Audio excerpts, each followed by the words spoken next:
Assalamualaikum warahmatullahi wabarakatuh. Hamdan syukran ala ni'matillah wa usalli wa sallimu ala rasulillah Sayyidina Muhammad ibn Abdillah wa ala alihi wa sahbihi wa man tabi'ahu illa yaumil qiyamah. Allahumma salli wa sallim wa barik ala Sayyidina Muhammadin wa ala alihi wa sahbihi ajma'in. Amma ba'du. Ikhwan fillah yang dirahmati Allah subhanahu wa ta'ala, sahabat channel yang setia nonton di channel ABM TV, semoga kalian semua diberi kesehatan, keberkahan oleh Allah subhanahu wa ta'ala, dan semoga keturunan kalian dijadikan keturunan yang baik, keturunan yang soleh dan soleha, dan kita semua semoga bisa berkumpul dunia dan akhirat dan mendapatkan kita semua ridho beserta rahmat dari Allah subhanahu wa ta'ala.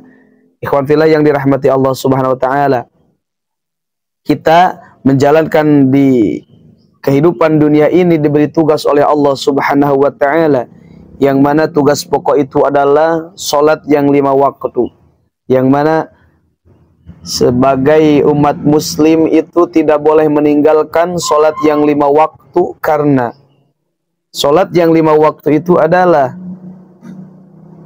amal yang paling penting di dalam kehidupan, karena amal yang lainnya tergantung pada sholat yang 5 waktu, yang mana diibaratkan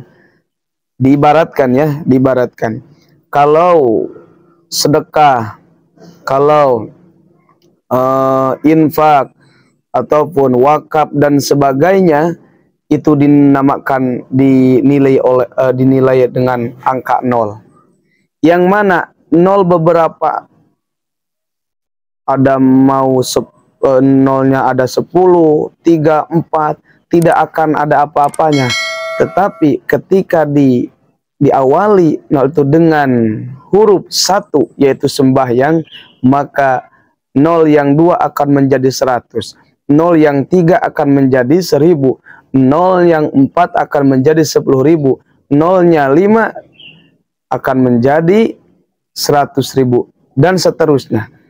Yang artinya sholat yang 5 waktu itu berperan di dalam kehidupan, sehingga ketika kita sholat, maka amal yang lain akan ikut, akan berharga, karena awalu yuhasabu abdu yaumal qiyamati as-shalah.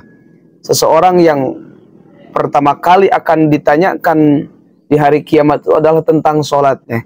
Maka kalau baik sholatnya, maka baiklah amalan yang lainnya. Maka kalau buruk sholatnya, maka buruklah amalan yang lainnya. Karena dengan itu kita harus menjaga sholat, karena sholat itu adalah anugerah dari Allah subhanahu wa ta'ala untuk kita semua, untuk keberlangsungan hidup dunia dan akhirat. Maka di dalam sholat itu ada bacaan-bacaan tertentu, karena sholat itu mencakup ucapan,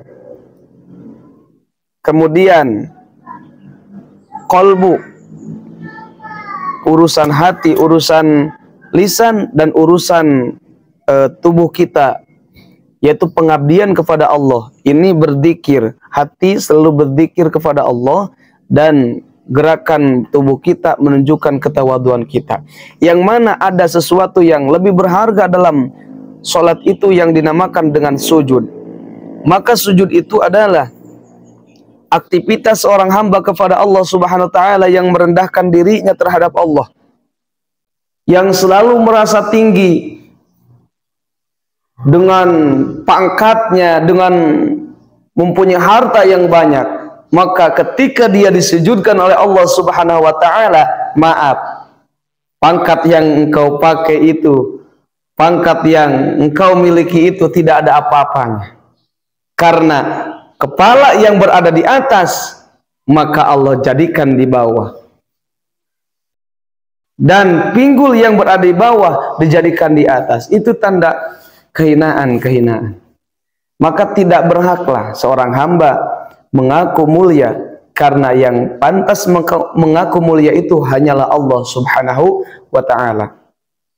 Ikhwan fillah yang dirahmati Allah subhanahu wa ta'ala, di dalam Salat itu ada sujud yang mana kata hadis aqrabu ma yakunu baina 'abdi min rabbihi wa huwa sajidun.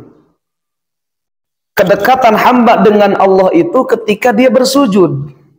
Maka kata Nabi, fa'aksiru minad du'a, maka perbanyaklah doa. Maka sujud itu harus lebih lama daripada ruku. Maka bacaan sujud itu banyak, bukan subhana rabbiyal a'la wa bihamdi, tapi ada banyak yang mana di dalam kitab Bukhari yang luar biasa. Ketika kita membaca zikir ini, maka akan turun malaikat Allah subhanahu wa ta'ala. Di dalam kitab Bukhari dan Muslim, Rasulullah selalu memperbanyak, karena Nabi SAW yuksiru ayyaqula fi ruku'ihi wa sujudihi subhanakallahumma rabbana wa bihamdika Allahumma gfirli, subhanakallahumma rabbana wa bihamdika Allahumma gfirli, subhanaka Allahumma rabbana wa bihamdika Allahumma gfirli. Dan yang kedua, Rasulullah selalu mengucapkan di dalam sujudnya, subhun kudusun rabbul malaikati warruh, subhun kudusun rabbul malaikati warruh. Dan ada banyak yang mana keutamaannya luar biasa. Tetapi jika kita mau meringkas, maka cukup yang mana saja yang pilih. Mau subhana rabbil a'la bihamdi, atau mau subhun kudusun rabbul malaikati warruh, atau di dalam hadis Imam